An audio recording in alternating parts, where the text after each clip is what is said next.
National rollout program in progress with the arrival of more vaccines.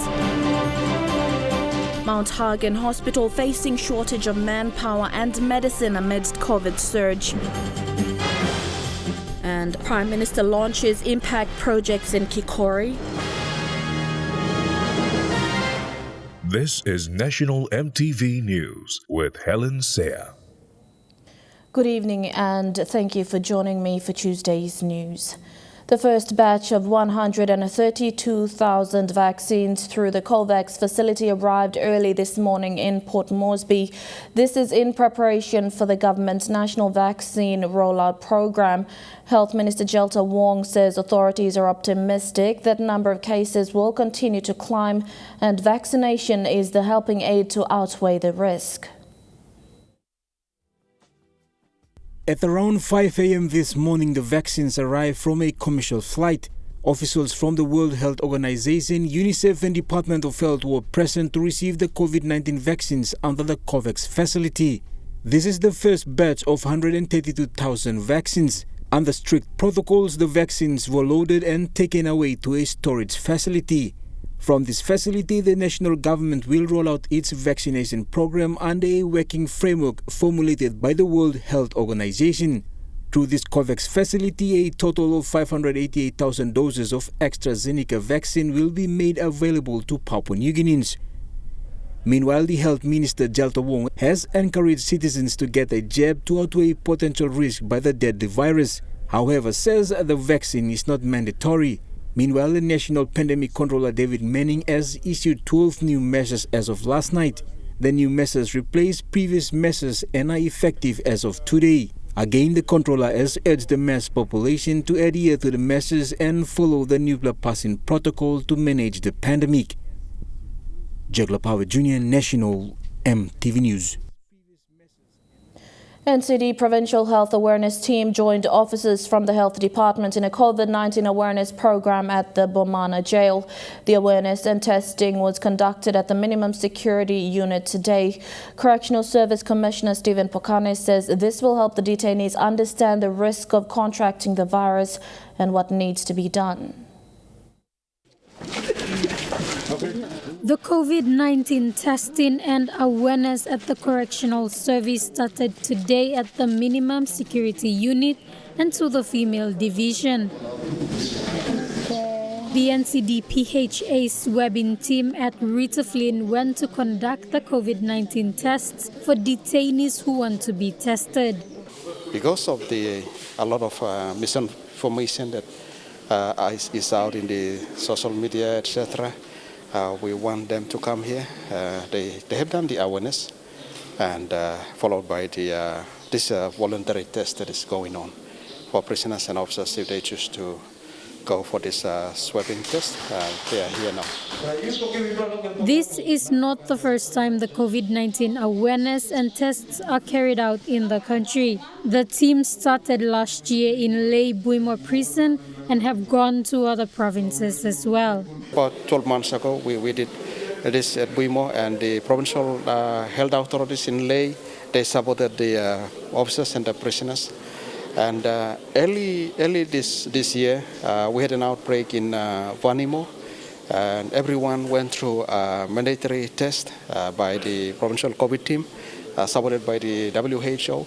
And in the last 2 weeks, we have the West New Britain provincial COVID team also doing tests at Lakia Mata correctional institutions. Yeah, so Bomana is, I would say, it is the fourth institution.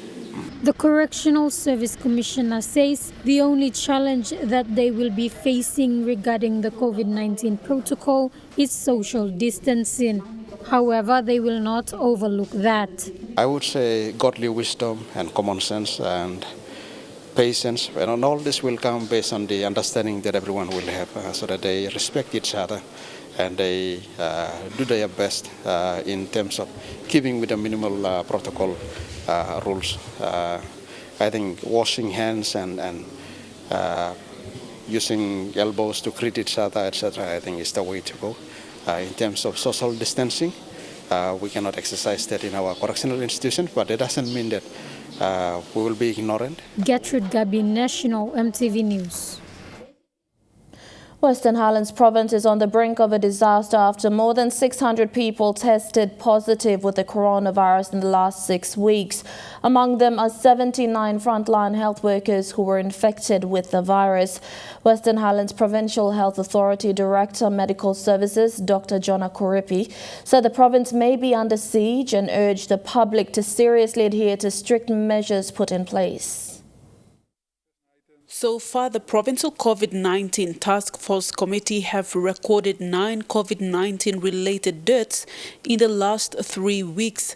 This figure is of those who were isolated at the isolation center alone. The number of health workers infected is close to 15% of the total workforce at WHPHA. The PHA's Director Medical Services, Dr. Jona Kuripi, said with an increased number of frontliners being infected, it is appropriate for them to be vaccinated sooner so that they can be protected to provide healthcare services to the public. Trend is increasing as there's a surge in the transmission within the province. We had a central province and we have a large population who is mobile on day-to-day basis. All our health promotion activities, our health prevention measures information have not been followed to date, and this brings to our service. We are running in a situation where we will not have enough numbers to maintain the service. The hospital is in dire need of assistance. There are not enough staff to maintain healthcare services, while drugs and medical consumables are limited, and the hospital is likely to scale down remaining services. 3 weeks ago, they scaled down the outpatient clinic and elective surgeries due to financial constraints. The hospital also had to convert the surgical ward into an isolation ward to cater for COVID-19 patients. It is an added burden they have to deal with. Over the last 2 weeks, but we are seeing that we cannot cope up the stress that is coming forward to us. It is compounding the existing situation when we continue not to have enough or sufficient or available basic medical drugs and consumables. This pressure is also adding up to the situation. The only thing that we are waiting for is the vaccine. The provincial hospital is also in dire need of Gene Experts cartridges and COVID-19 testing kits to confirm cases in the province and do follow-ups. Director Nursing Services, Sister Janet Yamo, said there are a lot of aging nurses who were supposed to retire but are still working, and if the province is under siege due to the virus, it possesses a greater risk to the hospital. So, because we did not have the Gene Expert cartridges, our samples were sent to Brisbane and Singapore, and that turnaround time was about 3 weeks. So within these 3 weeks, we told the patients that they were negative. But after the 3 weeks, when the results came back, we noticed that they were positive. So, not much of contact tracing and information was given out. So we feel that that is the area that we need to strengthen. The hospital is expected to receive its first doses of vaccines this Friday. More than 600 frontline health workers and their partners have given names for vaccination. Vasanata Yama, National EMTV News, Mount Hagen. As of midday 12th of April 2021, the COVID-19 statistics are as follows. A total of 219 newly confirmed cases brings the total number of confirmed cases up to over 8,000 in the country, with 69 reported deaths. So far, over 70,000 tests have been conducted, with no COVID-19 recovery data provided. CEO of Morbe Provincial Health Authority, Dr. Kipas Binga, says the Engau Memorial Hospital cannot recruit new staff. He said this is because of structural issues with the hospital's human resource department. Dr. Binga said COVID-19 funds from the health department were used to employ casual staff to assist in mending the province's COVID-19 treatment center. He added that discussions are ongoing with the Department of Personnel Management to recruit full-time employees. So if we want to do all these things, we have to... The Morabe PHA CEO, Dr. Kipas Binga, says the PHA cannot recruit new staff to address the issue with staff shortage because of structural issues within the hospital's human resources department. We are unable to recruit new people onto our positions currently because of the issue with DPM that is ongoing. Structural things, compliance and all those things that are still going, that is ongoing. So we plan to add Dr. Binga said instead to address the issue, the PHA has used COVID-19 funds to recruit 19 casual staff to assist with COVID-19 operations. Yeah, we planning to get 2 or more HOs, which will be Obagosinan Tamblo as clinical managers on the ground COVID center. There's also talk among ourselves to see if we can get 1 or 2 more doctors come and join us, especially those new ones that have with us, they are finishing their residential programs to attach so that then by helping boosting manpower of COVID. Staff shortage is one of the issues which prompted a stop work protest by doctors last month. Dr. Binga said in the long run, the PHA will be discussing with the Department of Personnel Management to hire the casual workers as full-time employees of the hospital. What will happen is when DPM talk clear, we are going to get some of the staff into our established positions so we don't have to pay outside of operational funds or Araplan. Funding will become an issue to sustain them because they are casuals. Dr. Binga said the funds used to hire the casual staff was from a 2 million kina COVID-19 funding from the health department. Charlene Airy, National EMTV News, Ley. The casket of the late member for Kerema, Richard Mendani, will lie in state in the Grand Hall of Parliament House at 10 a.m. tomorrow, Wednesday, April 14th. Members of Parliament, as well as heads of missions, departments and statutory organizations, are expected to pay their final respects. In order to adhere to the COVID-19 protocols, 2 to 3 staff per media organization are invited to provide coverage. All personnel are also reminded to dress in business attire with a valid ID. The former MP passed away recently from complications associated with COVID-19. You're watching National EMTV News. We'll have more stories after the break. Stay with us.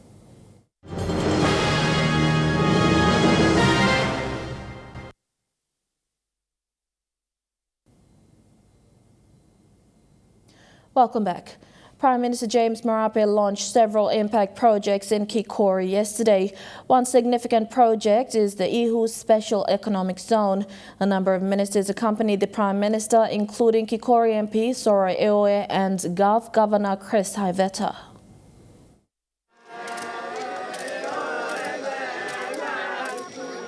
Hundreds gathered in remote Hiu Station to witness the launch of several impact projects, both by the Kikori district and national government.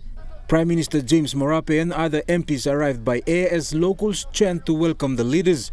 He was then given a guard of honor by the local police.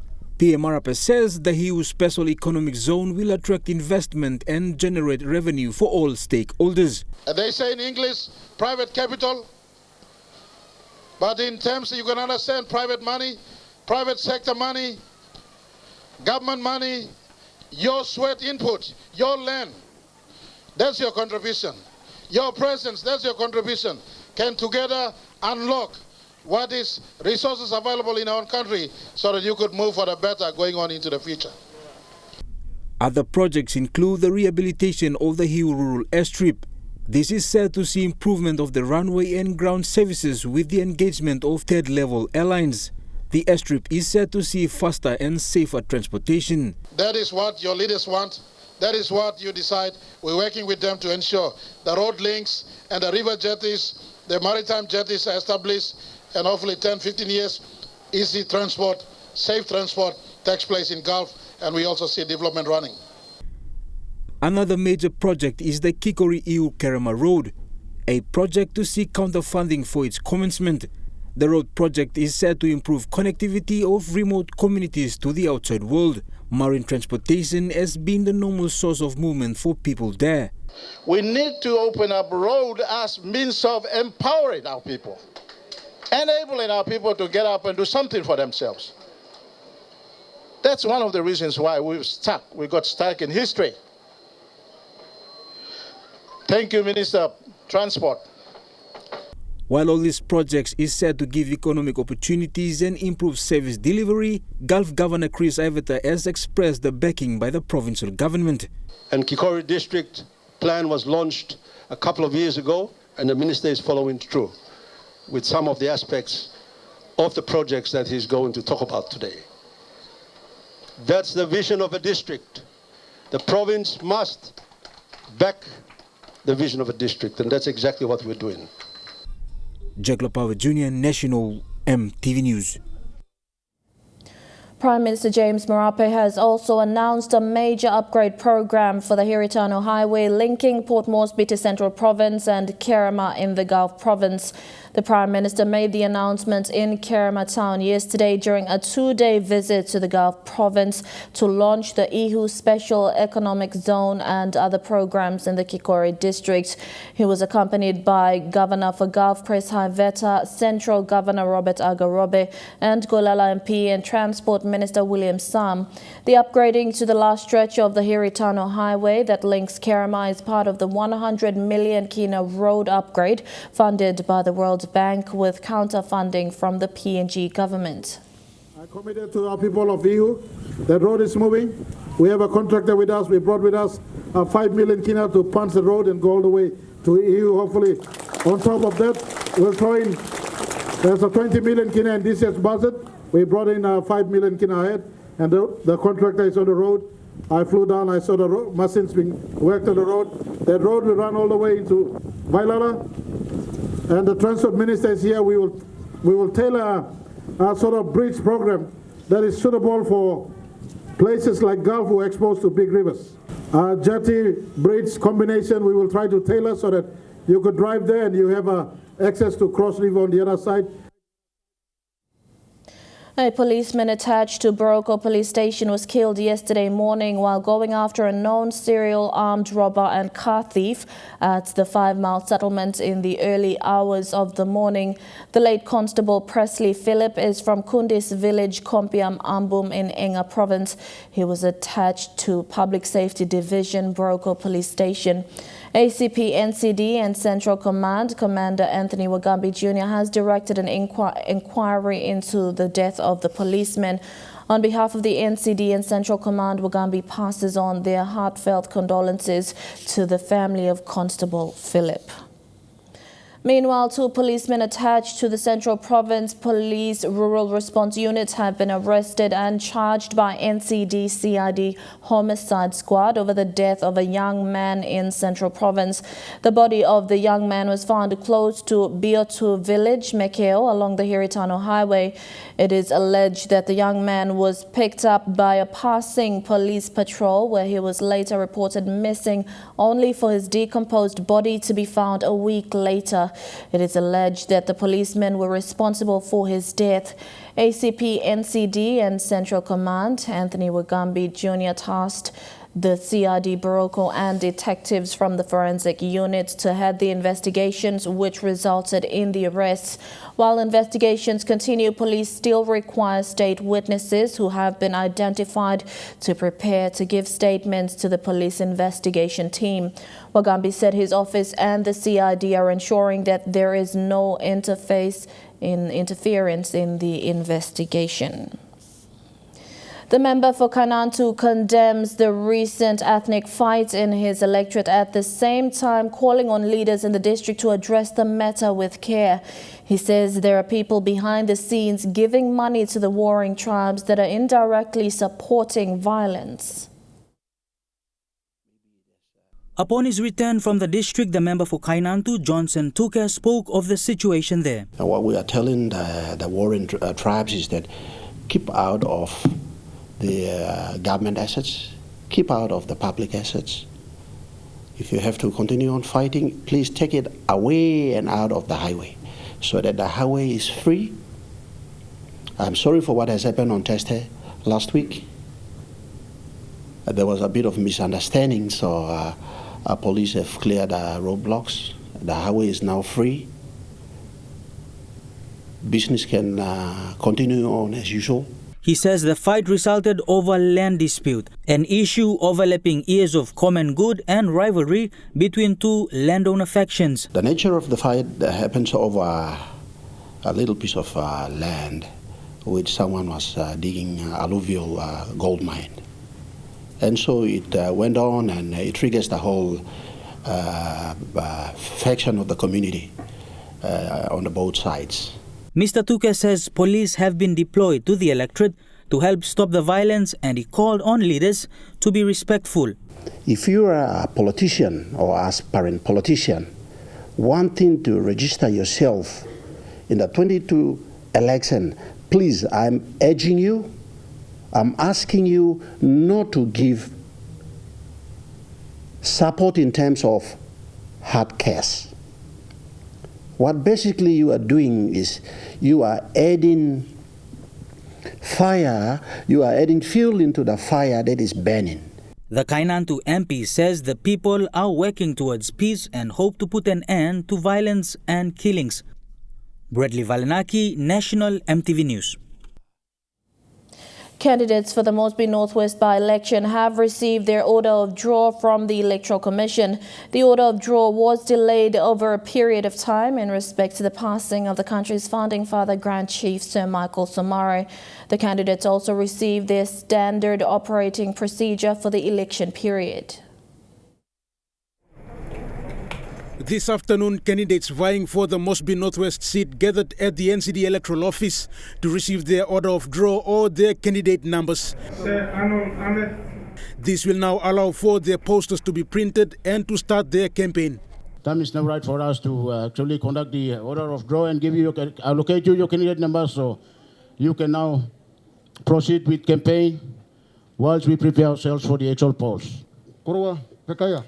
The order of draw has been delayed for over a period of time in respect to the Grand Chief's passing and the increase in the number of COVID-19 cases in the country. Last month, the candidates stormed the electoral office demanding answers on when the order of draw will be given to them. However, they were advised by the National Control Center that the order of draw will be given with the standard operating procedures, and they have to wait until today. The pandemic that actually caused the delay. Otherwise, we could have gone into campaign, and by this month, 29% will be tendering. Standard operating procedures for the election were also issued to the candidates. This is a guide designed by the National Control Center to reduce the spread of COVID-19 during the campaign and polling period. In this SOP, candidates were asked to help spread the message of COVID-19 on their posters and campaign. The SOP was signed by the candidates, and candidates found to be breaching the SOPs will be charged under the Pandemic Act. We will go by the SOP, the standard operating procedures, and then work towards it so that we all comply with it, and then we should return the result. With the order of draw and the SOP in place, the candidates are now set for the campaign period. The campaign period will go on for 6 weeks, with the polling set to be on the 2nd of June. Candidates and their supporters were urged to work together with the Electoral Commission to help spread the message of COVID-19 and to ensure a successful election. So during this time, we will work together as a team. It is the people down there who are going to make their choices to elect you as our as a representative to the national parliament. So you don't have to win one time, no. But that one play win ultimately at the end of the race. So Rayon Lakingu, National EMTV News. Justice Minister Brian Kramer has described the past week as a very sad time for the Department of Justice and Attorney General as they mourn the deaths of 2 officers and 1 judge. Taine Kama from Chimbu Province, who was a court management system data entry clerk with the Office of the Solicitor General in Port Moresby, died on April 7, 2021. Elizabeth Passingan from New Island Province was a long-serving senior probation officer. She passed away on April 11th in Kimbe, West New Britain Province. And Justice Nicholas Kirwom was resident judge in Wewak, East Sepik Province. He died on April 12th in NCD. Minister Kramer thanked Kama, Passingan and Kirwom for their service to the department, judiciary and the country, and offered his condolences to their families. And now looking at the NASFund market report, the Kina opened unchanged at $0.2850 in the interbank market. At Bank South Pacific, your Kina was buying $0.2775 $0.3579 Australian dollars, $0.3892 New Zealand dollars, and 29.71 Japanese yen. Looking at commodity prices at New York closed, gold is trading lower, coffee and copra closed higher, and cocoa closed lower. Palm oil closed higher, crude oil is trading higher, and copper closed lower. And on the stock market, the Dow Jones closed higher, the ASX 200 is trading higher, and the All Ordinaries is trading higher.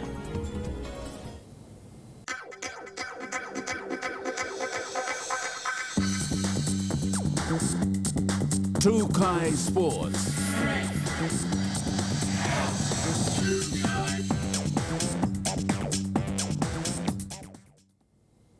Welcome to Trukai Sports. Leroy Kamau, who is currently the fastest man in PNG, has left for the United States. Athletics PNG has decided to have the sprinter take part in competitions in the United States, which currently have their borders open. Kamau blitzed past the competition in the national championships last year to claim gold in the 100 meter, 200 meters and 400 meters. PNG's current top sprinter Leroy Kamau left for the United States on Monday to take part in some competitions. Travel to Australia has been near to impossible due to COVID-19 induced travel restrictions. This has forced Athletics PNG to decide that Kamau should head to the United States. US borders have remained open to travelers from outside countries. Kamau is PNG's top male sprinter at the moment and dominated the 100 meter, 200 meter and 400 meter events at the national championships in Port Moresby last December. Kamau clocked a time of 21.15 seconds in the men's 200 meter at an athletics meet in Kimbe last year and ran an impressive time of 10.57 seconds in the 100 meter in the national championships last year. Leroy is part of the Nest Athletics Club and is in good form training with coach Nelson Stone. He has been training for more than a year. Athletics PNG President Tony Green said in a statement that there are a lot of good track meets in California and Texas next month and into June, and Athletics PNG expects Leroy to be in the US for about 2 months. His competition schedule is still being finalized, but he is heading to the US for ample training time and to settle in and prepare for these meets. Fidelis Sukina, Trukai Sports. The increased number of COVID-19 infections and deaths nationwide has compelled the PNG Sports Foundation to continue with its suspension of all sporting competitions using their facilities until 3rd of May this year, following the advice from the National Command Centre and health authorities. In response to the new measures put in place by the Office of the Controller, the PNG Sports Foundation's Pandemic Management Committee has decided to continue with its suspension of all competitions using the facilities until the 3rd of May 2021. The PNGSF stated that this decision has come at a high cost, with many of their staff working at the stadiums having to be laid off, as such a decision was not made lightly. In the interim, athletes maintain their fitness for their domestic, semi-professional and international competitions. The PNGSF stated that there should be a consensus with the controller on these arrangements in the next few days. Huxley Lovai, Trukai Sports. And that ends Trukai Sport, the weather report for the next 24 hours after the break. Stay with us. Trukai Sports.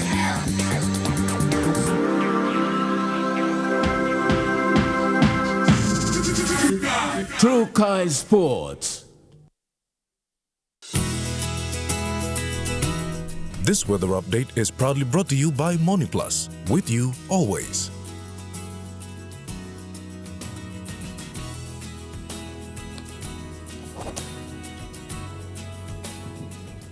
A look at the weather forecast in the southern region. Mostly fine weather in Port Moresby and Alotau. Fine weather with cloudy periods later in Daru. Cloudy with a shower or two in Kerma and Popondetta.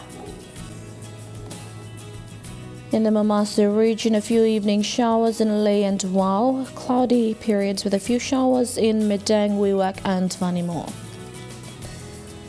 In the New Guinea Islands region, cloudy with brief showers right across the region in Lorengau, Kavia and Kokopo, Rabaul, Kimbe and Buka. And in the Highlands region, cloudy with some showers right across the region in Mount Hagen, Goroka, Kundia, Wamendi and Twabeg. Forecast for small crafts for the next 24 hours. Waters of southern PNG Indonesian border through Torres Strait and route to Kiwai Islands to Kerma and Yule Island to Hood Point to Samari Islands. Seas of 1 to 1.5 meters. Waters of Samari Island to Cape Vogel and eastern and western Milne Bay Islands, and with waters north of Long Island to Medang and Wewak to Aitape, seas of 1 to 2 meters. Waters north of Cape Vogel to Huon Gulf and Finschhafen, with waters of Manus and its western group of islands, including waters of New Ireland, East New Britain and Bougainville, and waters of West New Britain, seas of 0.5 to 1.5 meters. Waters of Finschhafen through Vitiaz and Dampier Straits to CRC and Long Islands, seas of 1.5 to 2.5 meters, and waters from Aitape to Vanimo and northern PNG Indonesian border, seas of 1.5 to 2 meters.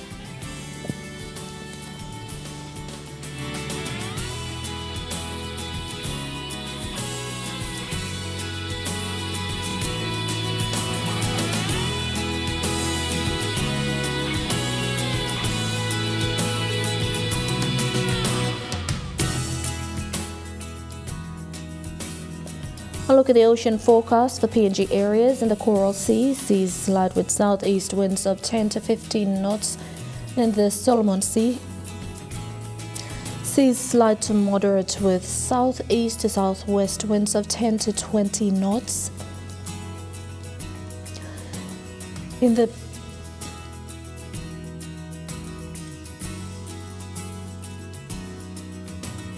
the Bismarck Sea, seas slide to moderate and patches rough with southeast tending westerly winds of 10 to 20 knots, increasing to 30 over northwest. And in the Pacific Ocean, seas smooth to slide with southeast to southwesterly winds of 5 to 15 knots.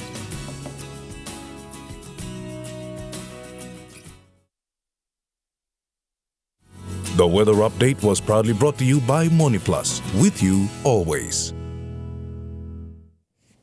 And that's been the news, sport and weather for Tuesday, 13th of April 2021. On behalf of the news team, pleasant viewing, be safe and good night.